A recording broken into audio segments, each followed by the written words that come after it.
Fargo, the new virtual assistant from Wells Fargo, makes banking faster and easier. Like this. Fargo, what's my checking account routing number? And this. Fargo, turn off my debit card. And this. Fargo, what did I spend on groceries last month? And that's just the beginning. Do you, Fargo? You can.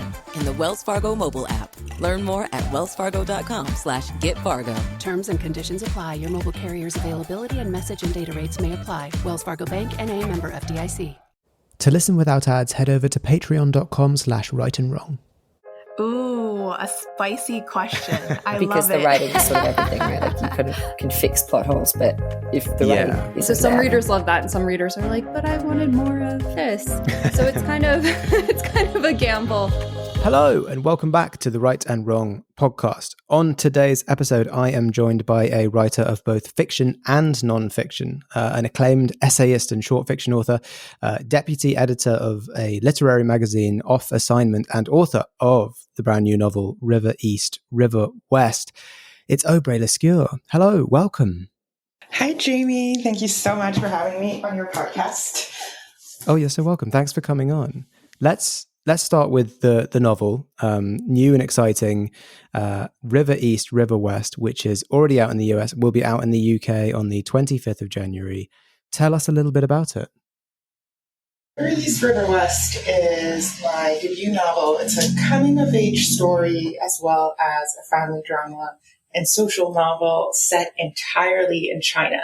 And it follows a biracial teenage girl called Alva growing up in Shanghai around 2007, 2008, as well as her Chinese stepfather, Lu Feng, a wealthy businessman and landlord who her mother marries out of the blue. So the three of them have all moved in together in this middle-class neighborhood in Pudong district in Shanghai and are figuring out a tricky cohabitation. And Lu Feng is actually my novel's secondary narrator. So we go back in time to the 1980s in a city in northern China called Qingdao, and we peel back the layers of history and kind of personal drama that he's experienced as a young man when he first meets a young foreign woman named Sloane, who came into China as a foreign teacher. Yeah, well, it's a wonderful setup, very interesting locations, and kind of an exploration of sort of identity and race and finding one's place in the world. We often see, and especially I think with debut novels, is you'll see authors reflected in their own work. But in this case, it's difficult not to see like a lot of similarities between you and Alva, specifically one of your protagonists. How much of your own life and experience is like part of the characters and the stories in this? So going into novel writing, I always knew that I was going to stay pretty close to my lived experiences, insofar as the social observations and realism truths go. So my own background is that I'm half French and half Chinese, and I grew up with primarily my French expat mother in China until I was 16, and lived in northern China in Shanghai, attended Chinese public schools, was very close with my Chinese family on my dad's side, and it was only my last 2 years of schooling in China that I attended an international school in Shanghai and was fully immersed in the world of expats and international schools. And all of that really was a shock to me at the time in terms of expat attitudes and behaviors. I mean, I of course, knew of foreigners who lived in Shanghai and would, attend some events, but it wasn't until going to school amongst expat teens that I witnessed a lot of, let's say, indifference and sometimes even condescension they had towards the Chinese society around them. So I always knew I wanted to write something that captured the heart of those socioeconomic and racial dynamics. And I think that part of the novel is is very true. It's very real. It's based on dynamics I've observed or experienced myself. But I'm happy to report that in terms of plot points, definitely not everything happened to me. A lot of dark things do happen in this book, and I think that's something I learned along the way of writing and revising this novel. That I had to play with characters, I had to play with plot. Sometimes really interesting things that might happen because you have a combination of plot ingredients that didn't happen to you in real life. It would almost be a crime not to use them in a novel to make it more interesting. So yeah, that's a bit of where the truth lies in this book. Okay. So there's a sort of underlying authenticity to it where it is something that you lived and experienced, but obviously you've kind of changed. It's a sort of alternate version or from outside looking in. Obviously you're talking about a made up character experiencing these things. I think what helped me really improve the book was at some point acknowledging and really forcing myself to think of the characters as characters and Alva, not as myself, even though it's sometimes the name I use on Ubers and in Starbucks. But that aside, no, it's all jokes aside, it truly helped the writing on a very granular level, even to not think of Alva as just a stand-in for myself, because her early chapters had a kind of had a lot of problems with pacing and interiority, just basically me being too self-indulgent because it's, it felt like too highly autobiographical or stream of consciousness. And once I decided to make that severance, this character isn't me. I need to treat her like, an actual novel character and to keep things moving along. I think the pacing of the writing itself improved a lot. Okay, that's interesting. So was it sometimes before you kind of made that decision, were you sort of writing and subconsciously you were just kind of projecting yourself and like your own very like lived experience into this?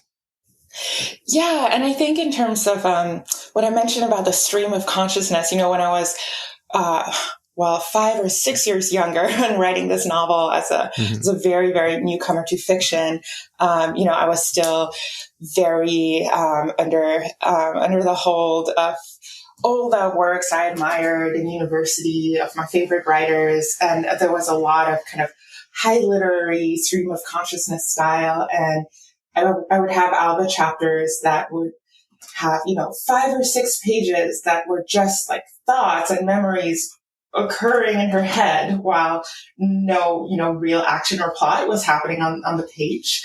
And I think that was a kind of indulgence that was both, a combination of being a young writer and a fan of all these literary traditions, and also a lack of distancing between my own voice and the narrative voice of the character in the book. Okay, right. So it sounds like you really went on a sort of personal journey almost with this as like a writer to kind of find the place where you kind of nailed that narrative. Did you have a similar experience, or was it very different writing the other protagonist? Writing the other protagonist, Lu Fang, who's a middle-aged Chinese man and definitely not me, was actually an incredibly refreshing experience. And he's a point of view character and narrator that I added halfway through working on the novel. So initially I had a full manuscript that pretty much only followed Alva as a main character, and I was attending a year-long writing workshop class in Boston, where I live, where 9 other classmates read your novel manuscripts twice over and workshop it.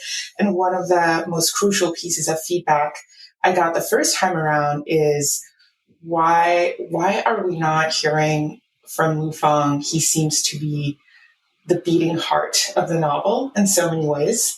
And so for that whole entire summer, I set out writing a narrative only from his point of view. And because it was so fictional, and because I was so distant from him, and because it took place in the 1980s, the 90s and 2000s, his his timeline kind of leaps from decade to decade as it parallels China's development.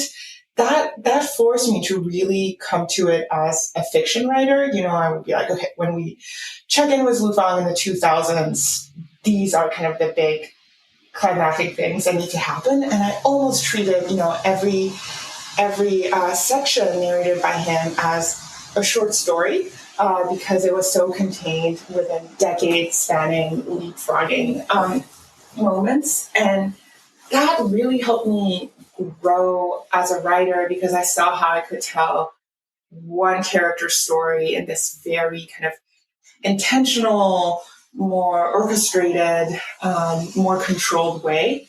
And in contrast, the Aube sections were kind of, as I said, like sprawling and highly interior and less plot driven. So having his timeline and his POV kind of forced me to go back to the Aube ones and work on them so that they were more balanced and also felt more, you know, controlled and intentional and well paced. Okay. So it felt much more in your wheelhouse, treating that more like a sort of creative nonfiction. Well, I would say Alva's perspective was first more like creative nonfiction, yes, and that was primarily my background as a personal essayist. And then, yes, with Lu Fang's sections that forced me to step in the shoes of a fiction writer. And you know, now I feel so much better equipped to start a second novel and think about scenes and dialogues and all these story mechanics. But so much of it, I was really just learning on the fly during the process of drafting and revising the first book. Yeah, that's so interesting. So it sounds like you essentially wrote both point of views as sort of separate things in their own entirety. And then did you figure out where you wanted to move between them in the kind of final novel? It was a really, really thought-provoking process because thankfully I had Alva's sections and her timeline already more or less mapped out when I was writing Lu Fang's. But the whole point of having the multiple timelines was to bring out this dramatic irony and juxtaposition of how much the characters don't know about each other, or, you know, what is unknowable about each of their private lives to the other. So I was thinking very deliberately about, you know, maybe you just found out about something major happening in Alva's life at the end of her section, and then there's a handoff, and we go back to, you know, a particular era of Lu Fang's life where maybe something that's either highly relevant or pertinent on a plot level happens, or maybe sometimes in more subtle ways, maybe he's in a parallel situation where he's had to make a moral choice that will be very reminiscent to the reader. As you know, once you've just read this Alva, and you kind of see the juxtaposition of how the two characters acted in those different sections. And of course, it's very intentional that they're, you know, structured right next to each other. So I was constantly thinking about this question of dramatic irony, juxtaposition, how one section can fill in a gap that I've just opened in a previous section, and play with that knowledge. Okay. So it actually worked out kind of well, where Alva's storyline served as a sort of really good kind of checkpoint marker system for when you were writing Lu Fang. Hello, saver. Whether you're saving for that trip to the tropics or saving for an emergency, now is the time to take advantage of Wells Fargo's savings options. Wells Fargo offers savings accounts that can help you save towards your goals. So, what are you saving for? Visit a Wells Fargo branch or wellsfargo.com/save to open a savings account today.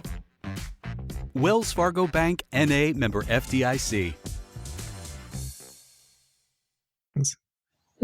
Yeah. And I was, you know, if you open my notebooks at the time, I definitely was even kind of graphing it out. Like if we had just reached some kind of emotional high in an Alva section or some kind of a climax, and the next Lu Fang section is, I don't know, about him buying milk or too quiet, that contrast, you know, might not, it's nice to have some contrast, but the emotional kind of frequency might be totally off the mark.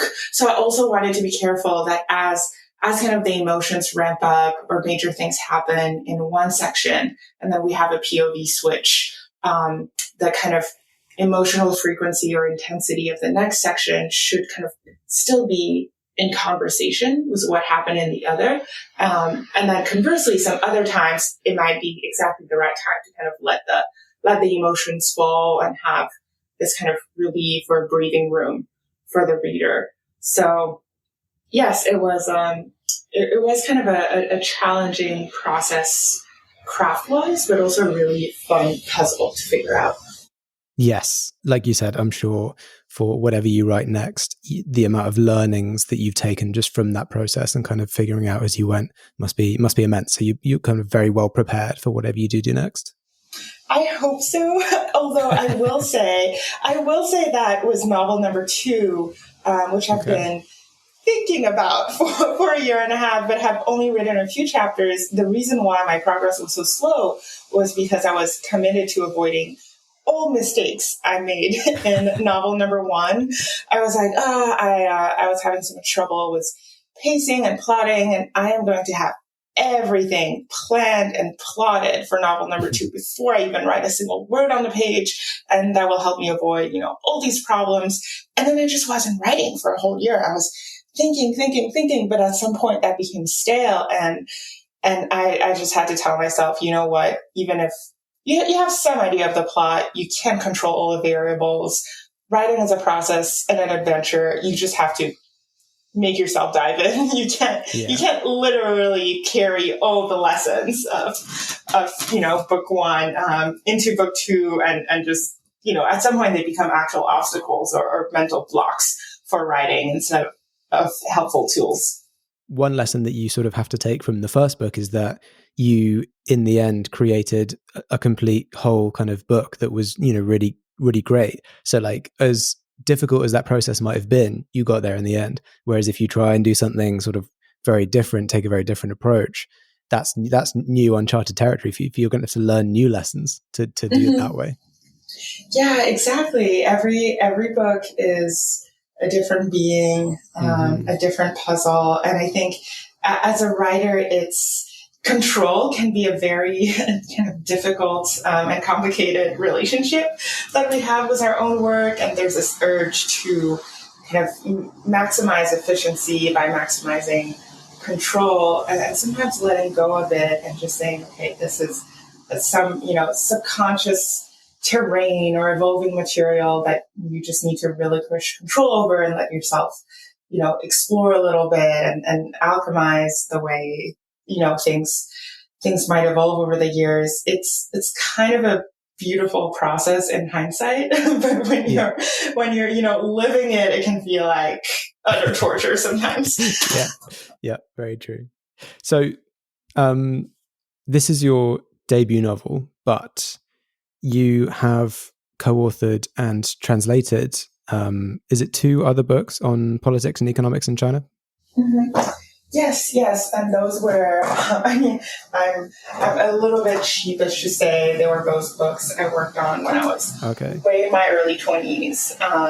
Back when I had just graduated from university, I actually studied political science when I was a university student, and I was quite committed to having a career in foreign policy. My dream at the time was, to become an embassy worker and live around the world. And I guess you can see a parallel in terms of some degree of internationalism or wanting to work in a cultural space.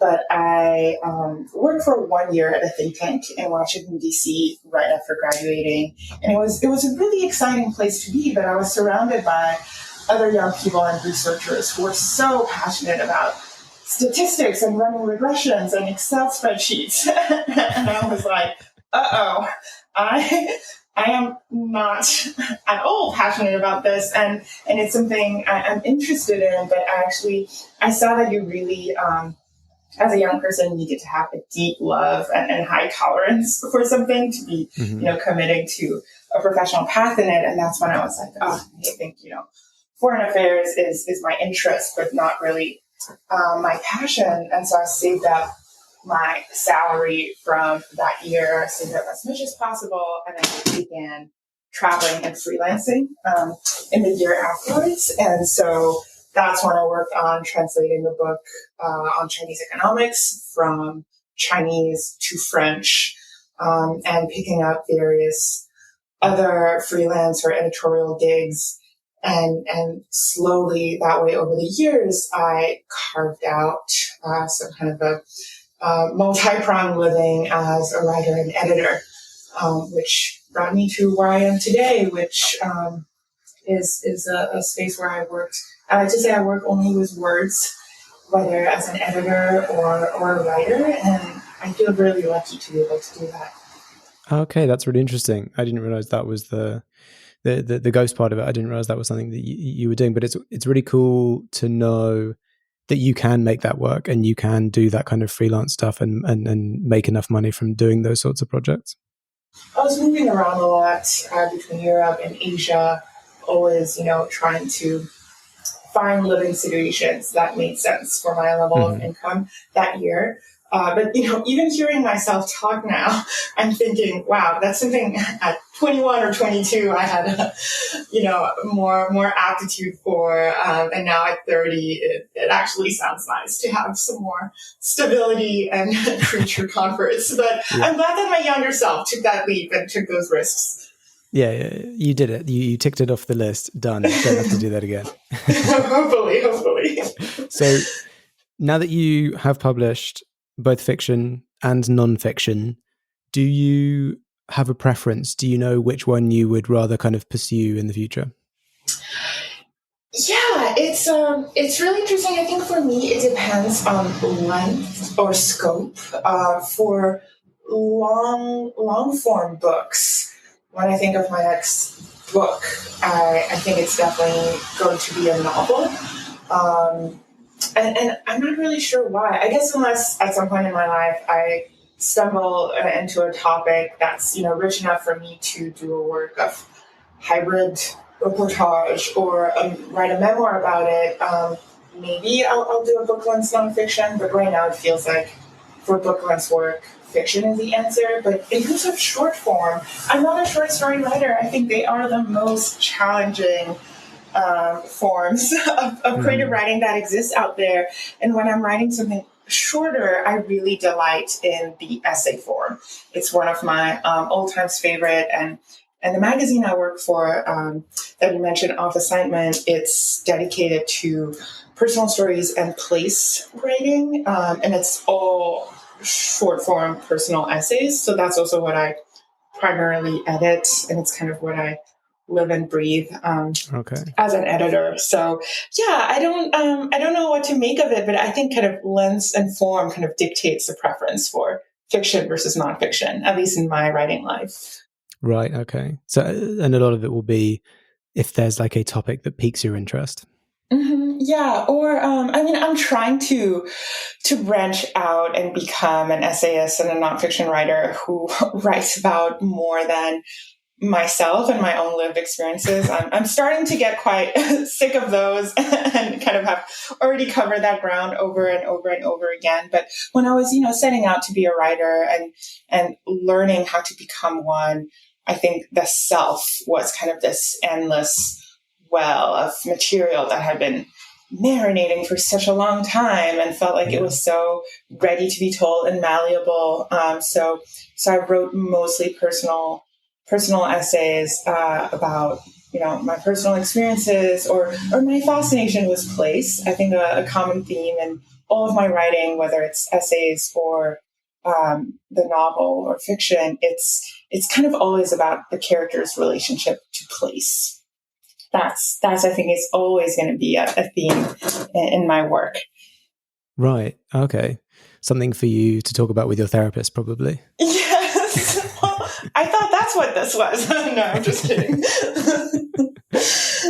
Amazing. That's so interesting. It's so interesting to hear all about your kind of writing and how you approached it and how you kind of tackled this debut novel. That brings us to what is always the final question of every episode. And that is, Aube, if you were stranded on a desert island with a single book, which book do you hope that it would be? I would bring along Roberto Bolaño's 2666, which is one of my all-time favorite books that I've only listened to so far. I actually first listened to it when I was walking the Camino de Santiago, the long-distance hiking pilgrimage in Spain. And I chose the book because it was almost 40 hours long, which felt like a very good companion for walking a very long walk. But I have to say, it's kind of a cult classic. It's very mysterious. It's very, very brooding and atmospheric, and feels like it has this kind of strange magnetism to it. And it's a kind of book, I think, that feels like it contains all the mysteries of the universe and all the interconnectedness and randomness of things.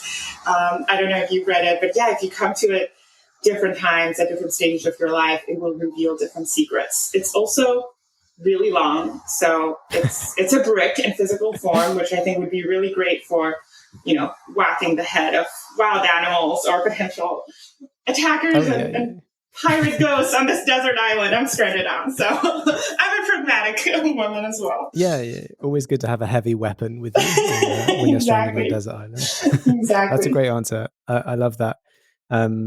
Your description kind of makes me think of The Alchemist. That's kind of similar sort of energy to it. Although that's a very short book, so yours is probably a better bet.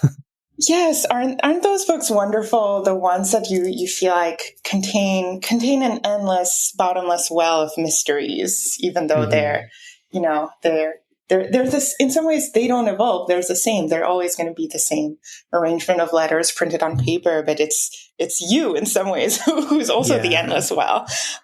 So I love books like that. No, that's so true.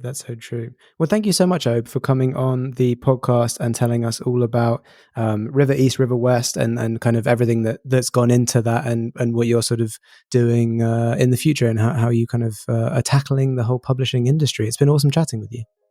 Yes, thank you so much for having me. It's been such a lovely conversation. It has. And for anyone wanting to keep up with what Aube is doing, you can follow her on Twitter at Aube Rey Lescure, or on Instagram at Aube Noisette.